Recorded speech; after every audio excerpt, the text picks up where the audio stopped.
করার আগে তিনি আমাদেরকে শিখিয়েছেন যে ঘুমোতে যাওয়ার আগে ঘরের দরজা বন্ধ করতে হবে। কি করতে হবে? দরজা বন্ধ করতে হবে।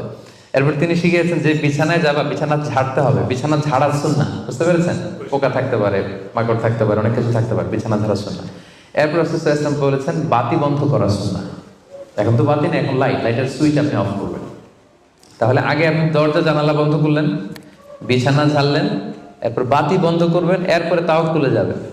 এরপর উনি শুয়ে তাওয়াক্কুল করে কি পড়তেন দেখেন, তিনি পড়তেন আল্লাহুম্মা ইন্নী আসলামতু ওয়াজহি ইলাইক ওয়া ফাওয়াদতু আমরি ইলাইক ওয়া আলজা'তু যহরি ইলাইক রাগবাতান ওয়া রাহবাতান ইলাইক লা মালজা ওয়া লা মানজা ইল্লা ইলাইক আল্লাহুম্মা আমানতু বিকিতাবিকাল্লাযী আনজালতা ওয়া নাবিয়্যিকাল্লাযী আরসালতা।